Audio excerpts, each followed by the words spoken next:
G'day, my name is Dean McAvoy. I'm a serial entrepreneur. I've started a few companies, lived over in Silicon Valley, came back here and started Spreets and sold that to Yahoo. I'm also helping advise the muru-D startups in this cohort of muru-D startups, which is very exciting and super happy to be here. So I want to talk to you today a little bit about what it takes to do a great pitch. And so the first thing to understand is you got to understand your customer. In any pitch, you got to understand what is their buying process. And an investor's exactly the same. You're selling them an idea. You're selling them the certainty that you're creating something really valuable. So what you got to really do first of all is understand their buying process. What's the process that an investor goes through to understand how to make an investment? So that's step number one. Step number two is your job as the pitcher, whether you be up on stage or face to face, is not to close them on day one. It's to really kind of just work out how to move them to the next stage of the buying process. So it's not about, I've never heard of anyone going up on stage and an investor running up with a check and writing it straight away. There's a process they go through, and your job's just to move them to that next stage of the process. Now, the first part of your pitch is the most important part. So the first 20 seconds of your pitch when you're standing up, if you're on stage, so first of all, it's important to understand the environment of your pitch. I understand you guys are probably going to be up in front of a crowd, but maybe your pitch will be one-on-one. So make sure you understand the environment you're in, and then keep in mind your goal is just understand what this person or this group of people think about me today, and how do I change their thinking so that they will take the action that I want them to do, so that they will come up and give me a business card, so that they will ask me for a next meeting. So understand, how do you change their thinking about you so that it moves it to the next stage? So first of all, an investor, they hear thousands of pitches every day. So, you've really got to stand out. And so, like I said, that first 20 seconds, you've got to stand up and excite them about your problem, excite them about you being a smart and intelligent person to kind of do it, and excite them about the opportunity of making money, and give them a little fear of missing out, because actually the only thing that motivates investors is the idea that they're going to miss out on the next biggest deal.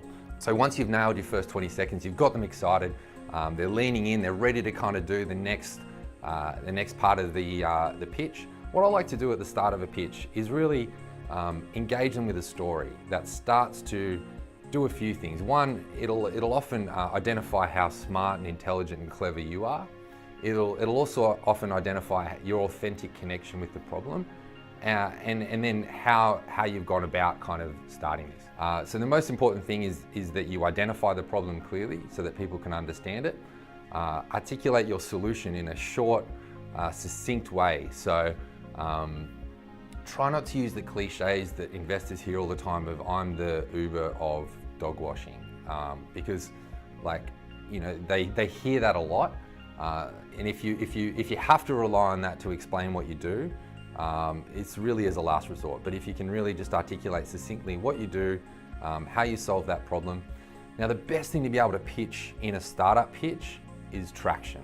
So if you can walk up and say, we've already got 100,000 users, we're making millions of dollars, that's obviously the best kind of thing to pitch in terms of traction.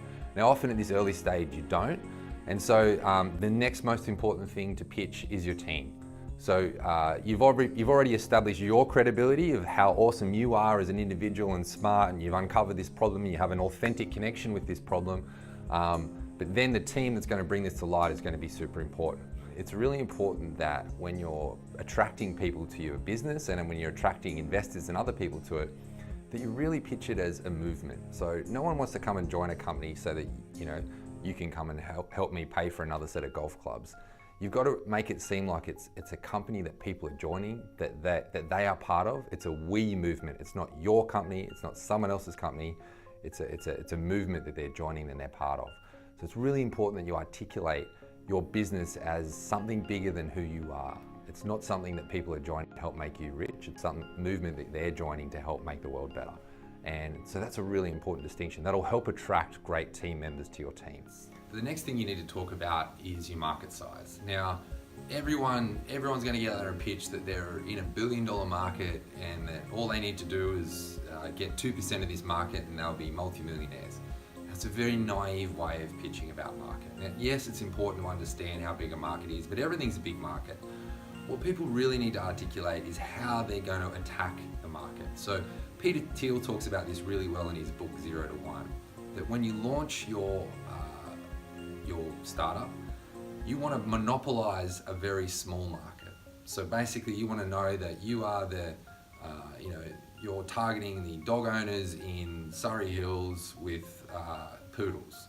And that market is how you're going to address and monopolize that market. And then it's really important to articulate how you roll out to the next market so that it becomes a big and huge addressable market. That's a really clever way to understand and talk about market. So yes, it's a big vision where you're attacking the pet food market, which is a $100 billion industry, but actually specifically what we're going to do first is about the poodles at Surrey Hills, and here's how we're going to address that. So it's almost like talking about market, but also go to market at the same time. So that's a really important distinction, which will help you stand out from a lot of people that just need that 1% of people in China to buy their thing to make them a billionaire. So don't do that, please. So make sure you've done your research, make sure you know if there are competitors out there. And even if there's no one doing what you're doing, what do people in the market use as the next best alternative? So how do people actually solve that problem at present? Because that is competition. Yeah, there may be nobody that builds your widget in your certain way or has your software service that does it for free.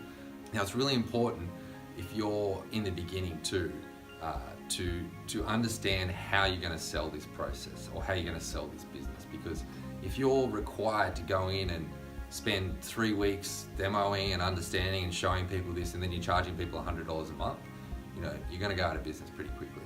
Now, in the beginning, you might do that just to kind of learn about the market and to train your sales algorithm.